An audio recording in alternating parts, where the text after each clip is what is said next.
Hello, welcome to my channel, or welcome back if you've been here before. My name is Beth Ann, and I thought I would give a reading wrap-up a shot. So I'm filming this October 31st to talk about the books that I finished in the month of October.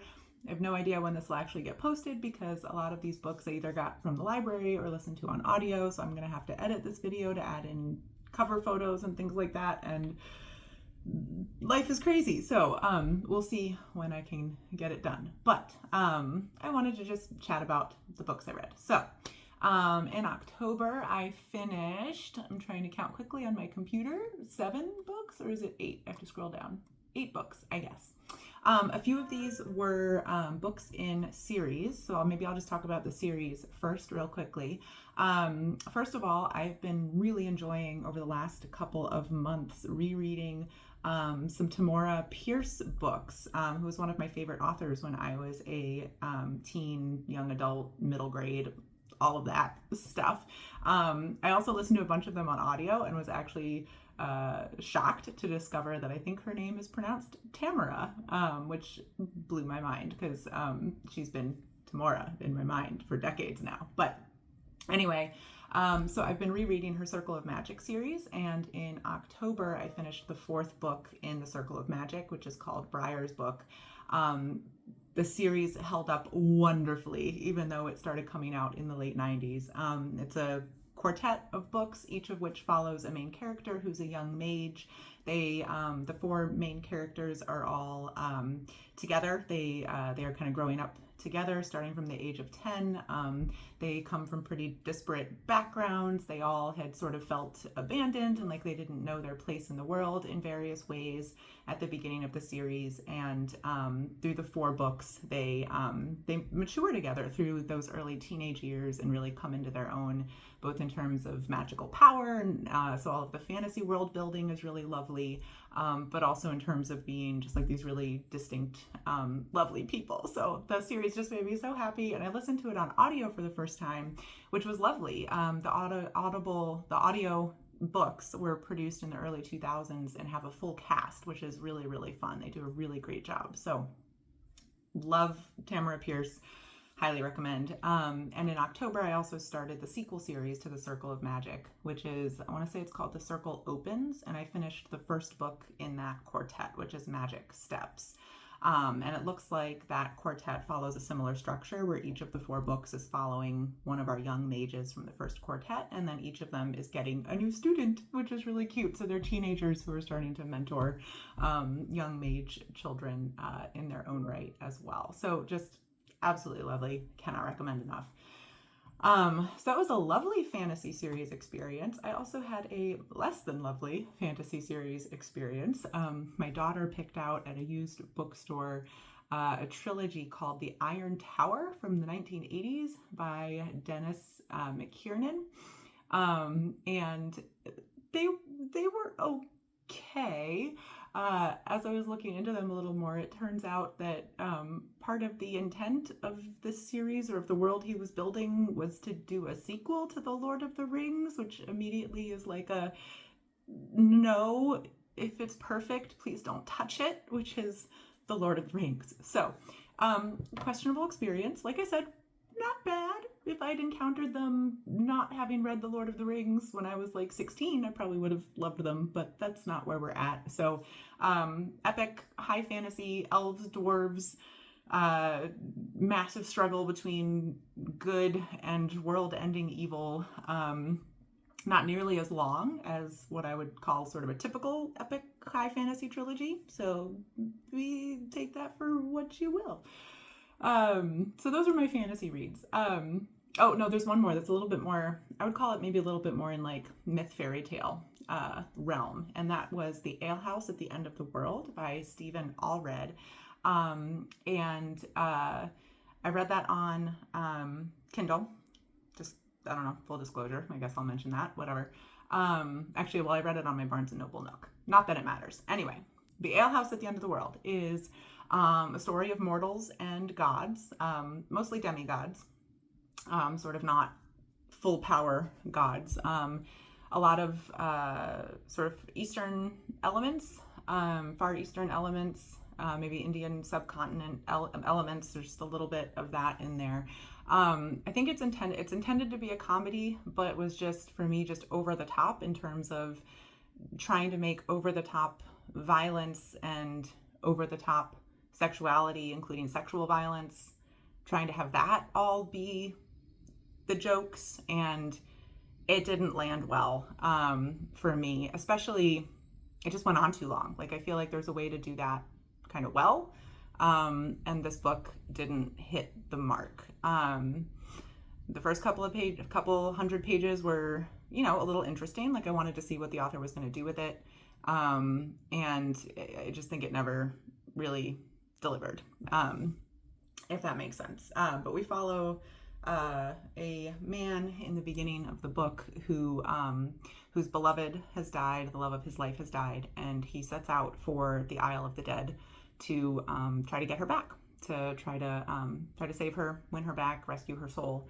And the story sort of develops from there. The Isle of the Dead is in the midst or has sort of just gone through some power struggles, and so the demigod, the crow, has overthrown the raven, and the crow is just really a nasty being. There's sort of no redeeming qualities to him, I think, and so the book really is sort of about the tyranny of the crow and the attempts of the man and a cast of sympathetic demigods trying to overthrow the crow's reign on the Isle of the Dead.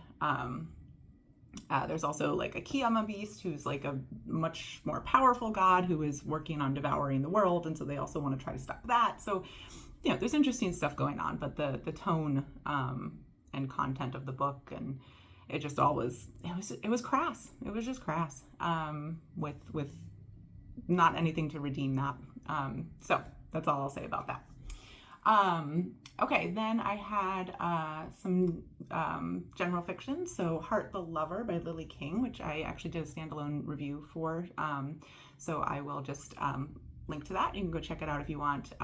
As I talk about in that review, I really enjoyed reading the book, but then I felt like the ending sort of fell a little flat, and there were some things that the author had sort of built up that she then didn't kind of follow through on, that I would have appreciated, which is, all just personal opinion, but the experience of reading the book was absolutely wonderful. So no complaints there, but you can go check out the review and let me know what you thought if you've read it.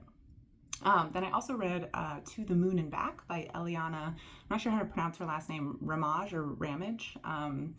And I thought that was just a lovely book. And it's sort of coming of age, like first half of the life story, essentially, of a young woman whose goal from when she's early childhood is to be an astronaut. And so we kind of follow her through all of her schooling and emotional development and everything on that path.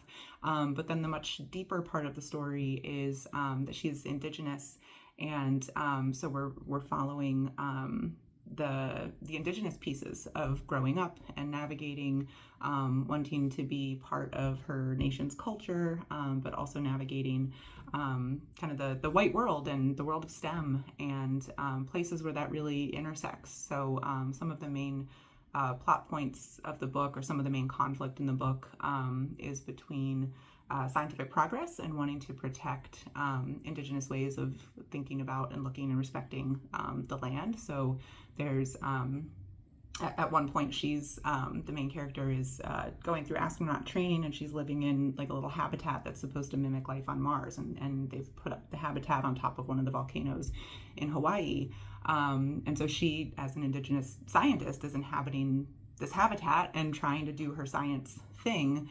And at the same time, a whole bunch of different Indigenous nations and communities and organizations have come together to protest the presence and further development of observatories on these sacred volcanoes in Hawaii. And so our main character is really, in some ways, like, she just has to grapple with that. She has to grapple with wanting to be kind of part of that community, and her family is involved in this, and also wanting to accomplish her own career goals. And so there's some really fascinating, really lovely, I think, reflections on the United States and how people are forced to deal with those tensions in ways that are really historically and historically unfair and still unfair today.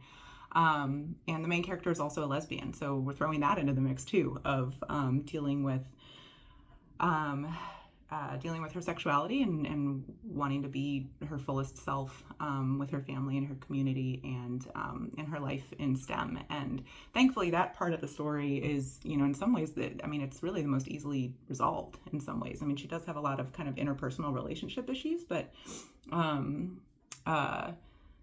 it's nice to have a story really where the queer main character, a lot of her queer experiences are fundamentally sort of happy ones, or the ways in which they're not happy are actually more tied to her struggles as a scientist and her struggles as an Indigenous person. So I thought it was a really lovely book. I still think about it all the time. I would love to reread it. The actual experience of reading it, like the quality of the writing and everything, was just, I thought, really phenomenal. And then to have it just tell such a compelling story of, a fictional lifetime, and dig into all of these really fascinating issues, and just in a way where it was just, that was what the character was living, was just really compelling and beautifully done, I thought. So really enjoyed To the Moon and Back.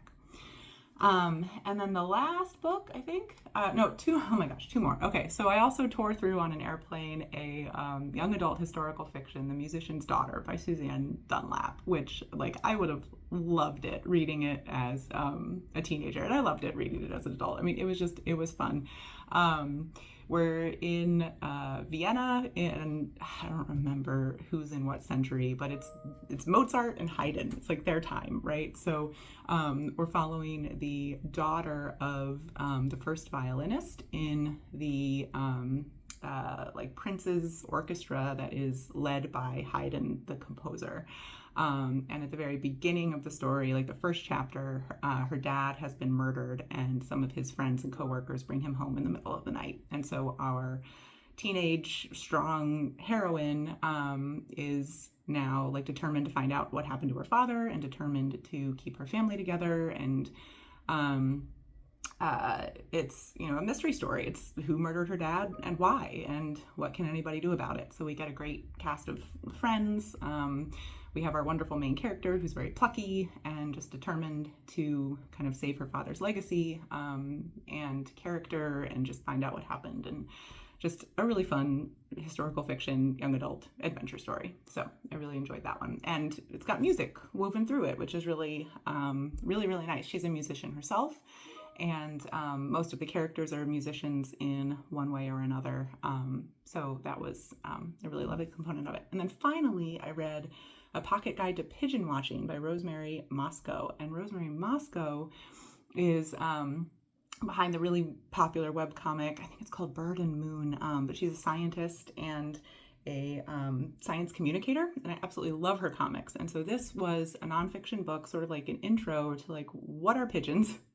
They're not just urban pests. And so she just goes into how they evolved, how most of the pigeons we see in our cities are feral pigeons that escaped from previous domestication, and that's why we see so much varieties, because they were bred for all these different things. And so she goes into some of that history and science, and towards the end just gets into a little bit of how pigeons can be a gateway to further bird watching, which I thought was really fun. And just throughout, it's illustrated by her cartoon style. I sort of expected it to be a little bit more cartoony before I went in terms of her standard approach is, I think, 4-panel comics. It is funny, she works a lot of jokes in, but the primary intent is to provide information about pigeons just in a really accessible way with her comic illustrations. So I did really enjoy it, learned a lot about pigeons, and I think her art and her cartoons are just fantastic. So, all right. Longer video than I normally like to do. If you made it all the way through, cool, thank you. And let me know what you think about any of these books. If you have read them or heard of them, I'd be curious to know. And I'll see you on the next video. Thanks, bye.